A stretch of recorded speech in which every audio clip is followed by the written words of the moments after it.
ಬರ್ತಾ ಬರ್ತಾ Kannada dubbing quality ತುಂಬಾ ಇಂಪ್ರೂವ್ ಆಗ್ತಾ ಇದೆ. ಒರಿಜಿನಲ್ ಲ್ಯಾಂಗ್ವೇಜ್ ರೇಂಜ್ಗೆ ಕೊಡೋಕ್ಕೆ ಟ್ರೈ ಮಾಡ್ತಾ ಇದ್ದಾರೆ ಕ್ವಾಲಿಟಿನ. ಇವನ್ ಸಾಂಗ್ಸ್ ಕೂಡ ತುಂಬಾ ಚೆನ್ನಾಗಿ ಬರ್ತಿದ್ದಾವೆ. ಒಳ್ಳೆ ಬೆಳವಣಿಗೆ. ಯಸ್. ಹಾಯ್ ಹಲೋ ನಮಸ್ಕಾರ, ನೀವು ನೋಡ್ತಾ ಇದ್ದೀರಾ ನನ್ನ ಪ್ರಕಾರ. 3 ಕನ್ನಡ ಡಬ್ಡ್ ಕಂಟೆಂಟ್ಗಳು ರಿಲೀಸ್ ಆಗಿದೆ. ಅದರಲ್ಲಿ 2 ಟ್ರೈಲರ್, ಇನ್ನೊಂದು ಗ್ಲಿಮ್ಸ್. ಹೇಗನ್ನಿಸ್ತು ನೋಡುವಾಗ, ಏನು ಫೀಲ್ ಕೊಡ್ತು, ಏನು ಇಷ್ಟ ಆಯ್ತು, ನನಗೇನು ಕಷ್ಟ ಆಯ್ತು ಅಂತ ಬೇಗ ಮಾತಾಡ್ಕೊಂಡು ಬಂದ್ಬಿಡೋಣ. ಆ್ಯಂಡ್ ಅದಕ್ಕಿಂತ ಮುಂಚೆ ಮ್ಯಾಕ್ಸ್ ಸಿನಿಮಾದ ಬಗ್ಗೆ ಕೆಲವೊಂದು ಇನ್ಫಾರ್ಮೇಷನ್ ಮೇಲೆ ವಿಡಿಯೋ ಬಿಟ್ಟಿದ್ದೀನಿ. ಅದನ್ನ ನೋಡಬೇಕಂದ್ರೆ ಪಿನ್ ಆಗಿರೋ ಕಮೆಂಟಲ್ಲಿ ಲಿಂಕ್ ಇರುತ್ತೆ, ಚೆಕ್ ಮಾಡಿ. ಅದನ್ನು ನೋಡಿ ಇಷ್ಟ ಆದರೆ ಮಾತ್ರ ಚಾನಲ್ಗೆ ಸಬ್ಸ್ಕ್ರೈಬ್ ಮಾಡಿಕೊಂಡು ಸಪೋರ್ಟ್ ಮಾಡಿ.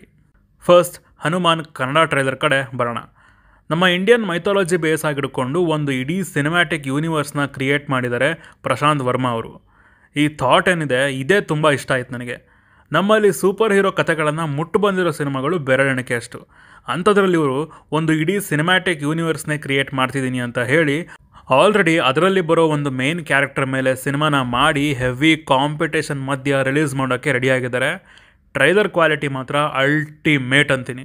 ಲಿಟ್ರಲಿ 55 ಕೋಟಿ ಖರ್ಚು ಮಾಡಿ ತುಂಬ ಒಳ್ಳೆ ಕ್ವಾಲಿಟಿ ಸಿನಿಮಾನ ತೊಗೊಂಡು ಬಂದಿದ್ದಾರೆ. ಕೆಲವೊಂದು ಫ್ರೇಮ್ಸ್ನ ನ್ಯಾಚುರಲ್ ಆಗಿ ಎಷ್ಟು ಸಖತ್ತಾಗಿ ಕಟ್ಕೊಟ್ಟಿದ್ದಾರೆ.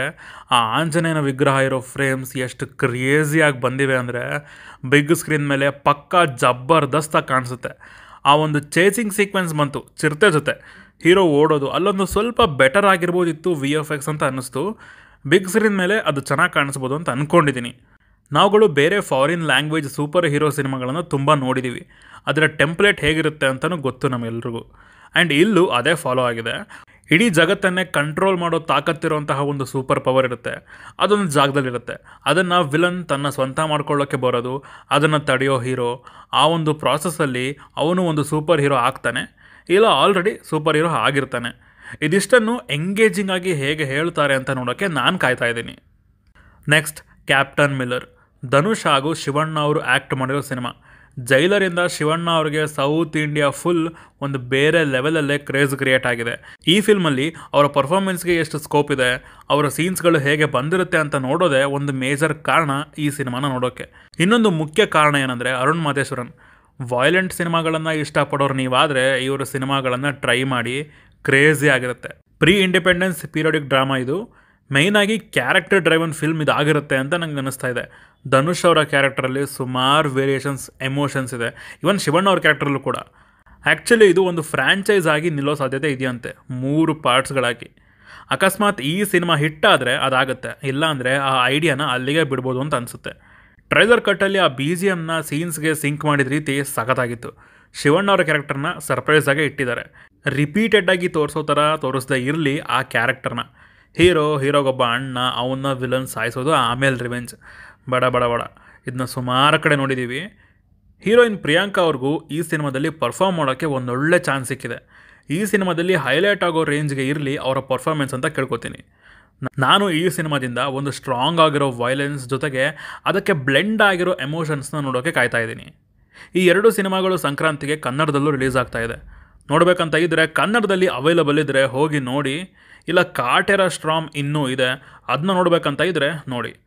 ಒಟ್ಟಿನಲ್ಲಿ ಸಂಕ್ರಾಂತಿಗೆ ಕನ್ನಡದಲ್ಲೂ ಆಡಿಯನ್ಸ್ ಥಿಯೇಟ್ರಿಗೆ ಬರ್ತಾರೆ ಅಂತ ತೋರಿಸಿ, ಮುಂದಿನ ಸಂಕ್ರಾಂತಿಗಾದರೂ ನಮ್ಮ ಸಿನಿಮಾಗಳು ಇಲ್ಲಿ ರಿಲೀಸ್ ಆಗ್ತವೇನೋ ನೋಡೋಣ. ಈಗ ದೇವರ. ಸೌತ್ ಇಂಡಿಯಾದ most expected cinema Devara, directed by Koratala Siva. Fans glimpse ಅಂತ ಹೊಯ್ಕೊತಾ ಇದ್ರು. ಕೊನೆಗೂ ಒಂದು ಗ್ಲಿಮ್ಸ್ನ ಬಿಟ್ಟಿದ್ದಾರೆ. ಹೇಗನ್ನಿಸ್ತಪ್ಪ ನನಗೆ ಅಂದರೆ, ಇಟ್ ವಾಸ್ ಗುಡ್, ಚೆನ್ನಾಗಿದೆ. ಕನ್ನಡ ಡಬ್ಬಿಂಗ್ ಸಖತ್ತಾಗಿತ್ತು. ಈ 3 ಸಿನಿಮಾಗಳಲ್ಲೂ ಕೂಡ ಕನ್ನಡ ಡಬ್ಬಿಂಗ್ ಅನ್ನೋದು ತುಂಬಾ ಚೆನ್ನಾಗಿ ಬಂದಿದೆ. ಇದರಲ್ಲಿ ಜೂನಿಯರ್ NTR ಅವರೇ ಡಬ್ ಮಾಡಿದ್ದಾರೆ ಕನ್ನಡದಲ್ಲೂ. ಒಂದು ಸ್ವಲ್ಪ ಹಳ್ಳಿ ಸೊಗಡು ಟಚ್ ಇದೆ ಆ ಭಾಷೆಯಲ್ಲಿ. ನನಗನ್ಸಿದ್ದೇನಪ್ಪ ಅಂತಂದರೆ, ಕೊರಟಲ ಶಿವ ಅವರು ಈ ಸಲ ಕತೆ ಎಲ್ಲ ಒಂದು ರೇಂಜಿಗೆ ಬರ್ಕೊಂಡು ಸ್ಕ್ರೀನ್ ಪ್ಲೇ ಆ್ಯಂಡ್ ಎಕ್ಸಿಕ್ಯೂಷನ್ ಮೇಲೆ ಜಾಸ್ತಿ ವರ್ಕ್ ಮಾಡ್ತಾ ಇದ್ದಾರೆ ಅಂತ ಸ್ಟ್ರಾಂಗ್ ಆಗಿ ಅನ್ನಿಸ್ತು. ಈ ಫ್ರೇಮ್ ನೋಡಿನೇ ನನಗೆ ಆ ಥಾಟ್ ಮೈಂಡಿಗೆ ಬಂದಿದ್ದು. ಕ್ರೇಜಿಯಾಗಿದೆ ಮಾತ್ರ. ಸಮುದ್ರದಲ್ಲಿ ನೀರಿಗಿಂತ ಜಾಸ್ತಿ ರಕ್ತನೇ ಕಾಣಿಸ್ತಾ ಇದೆ. ಡೈಲಾಗ್ಸ್ ಕೂಡ ಇಷ್ಟ ಆಯಿತು. ಬಟ್ ಆ ಡೈಲಾಗ್ ಆದಮೇಲೆ ಒಂದು ಹೊಸ ಟ್ಯೂನ್ ಬಂದಿದ್ರೆ ಚೆನ್ನಾಗಿರೋದು. ಯಾಕಂದರೆ ಅನಿರುದ್ಧ್ ಅವರು ಮ್ಯೂಸಿಕ್ ಡೈರೆಕ್ಟರ್, ಸೊ ಎಕ್ಸ್ಪೆಕ್ಟೇಷನ್ಸ್ ಸ್ವಲ್ಪ ಜಾಸ್ತಿನೇ ಇತ್ತು. ದೇವರನ್ನು ಕೂಡ 2 ಪಾರ್ಟ್ಸಲ್ಲಿ ಬರುತ್ತಂತೆ. ಅದೇನಪ್ಪ, ಈಗಂತೂ ಬರ್ತಿರೋ ಎಲ್ಲ ಸಿನಿಮಾಗಳು ಪಾರ್ಟ್ಸ್ ಅಂತಲೇ ಬರ್ತಿದ್ದಾರೆ. ಈ ಟ್ರೆಂಡ್ ಅದು ಯಾವಾಗ ಸ್ಯಾಚುರೇಷನ್ ಪಾಯಿಂಟ್ ರೀಚ್ ಆಗುತ್ತೋ ಏನೋ. KGF ರೀತಿಯ ಒಂದು ಕಮರ್ಷಿಯಲ್ ಆ್ಯಕ್ಷನ್ ಸಿನಿಮಾ ಒಂದು ಮೀಡಿಯಮ್ ಟು ಹೈ ಬಜೆಟ್ ಹಾಕಿ ನೆಕ್ಸ್ಟ್ ಲೆವೆಲ್ ಕ್ವಾಲಿಟಿನ ತೆಗೆದು ದುಡ್ಡು ಸರಿಯಾಗಿ ಮಾಡ್ಬೋದು ಅಂತ ತೋರಿಸ್ಕೊಟ್ರು. ಸೊ ಈಗ ಸುಮಾರು ಸಿನಿಮಾಗಳು ಆ ರೂಟ್ನ ತಗೊಂಡಿದ್ದಾವೆ. ತಪ್ಪೇನಿಲ್ಲ, ನಮಗೆ ಸಿನಿಮಾ ನೋಡುವಾಗ ಒಂದು ಒಳ್ಳೆ ಎಕ್ಸ್ಪೀರಿಯೆನ್ಸ್ ಕೊಟ್ಟರೆ ಸಾಕು. ಈ ವರ್ಷ ಸಮ್ಮರ್ಗೆ ಈ ಸಿನಿಮಾ ರಿಲೀಸ್ ಆಗ್ತಿದೆ ಅಂತೆ ಗುರು. ಹೋದ ವರ್ಷ ಅನೌನ್ಸ್ ಆಗಿದ್ದ ಸಿನಿಮಾ ಆಲ್ರೆಡಿ ಈ ವರ್ಷ ರಿಲೀಸ್ ಆಗ್ತಿದೆ. ನಮ್ಮವ್ರು ಸ್ವಲ್ಪ ಸ್ಪೀಡ್ ಆದರೆ ಇಂಡಸ್ಟ್ರಿಗೆ ತುಂಬ ಒಳ್ಳೆಯದು ಅಂತ ಹೇಳ್ತೀನಿ. ಸೊ ಇದಿಷ್ಟು ಈ 3 ಕನ್ನಡ ಡಬ್ಡ್ ಕಂಟೆಂಟ್ಗಳನ್ನು ನೋಡಿ ನನಗೆ ಹೇಳಬೇಕಂತ ಅನಿಸಿದ ವಿಚಾರಗಳು. ನಿಮ್ಗಿದ್ರ ಬಗ್ಗೆ ಏನಾದರೂ ಹೇಳೋದಿದ್ರೆ ಕೆಳಗಡೆ ತಿಳಿಸ್ಬಿಡ್ರಪ್ಪ. ಒಂದು ಬೇಜಾರು ಹೆಂಗೆ ಗೊತ್ತಾ, ಒಂದು ಫಿಲ್ಮು ಇಲ್ಲ ಸಂಕ್ರಾಂತಿಗೆ ಕನ್ನಡದಿಂದ. ಒಬ್ಬ ದೊಡ್ಡ ಸ್ಟಾರ್ ಸಿನಿಮಾ ರಿಲೀಸ್ ಆಗಿದ್ದಿದ್ರೆ ನಾವು ನಮ್ಮ ಹಬ್ಬಗಳು ಬಂದಾಗ ಸ್ಕ್ರೀನ್ನ ಚೆನ್ನಾಗಿ ಹೋಲ್ಡ್ ಮಾಡ್ಕೊಳ್ಳೋ ಚಾನ್ಸ್ನ ಕ್ರಿಯೇಟ್ ಮಾಡ್ಕೋಬೋದಿತ್ತು. ನೋಡೋಣ, ಮುಂದೆ ಮುಂದೆ ಹೋಗ್ತಾ ಹೋಗ್ತಾ ಅದು ಆಗುತ್ತೆ ಅಂತ ನಂಬಿದ್ದೀನಿ. ಸಂಕ್ರಾಂತಿಗೆ ರಿಲೀಸ್ ಆಗ್ತಿರೋ ಎಲ್ಲ ಸಿನಿಮಾಗಳು ಚೆನ್ನಾಗಿರಲಿ ಅಂತ ಕೇಳ್ಕೊತೀನಿ. ರಿವ್ಯೂ ಆಲ್ಮೋಸ್ಟ್ ಎಲ್ಲ ಸಿನಿಮಾಗಳದ್ದು ಬರುತ್ತೆ. ಸೊ ಇಷ್ಟು ಹೇಳ್ತಾ ನಾವೀಗ ಟಾಟಾ ಹೇಳೋ ಸಮಯ. ಅದಕ್ಕಿಂತ ಮುಂಚೆ ಇನ್ಸ್ಟಾಗ್ರಾಮ್ ಟ್ವಿಟರಲ್ಲೂ ಒಂದು ಕಡೆ ಲುಕ್ ಹಾಕ್ಕೊಂಡು ಬನ್ನಿ ಅಂತ ಹೇಳ್ತಾ ಸಿಗೋಣ. ಬಾಯ್.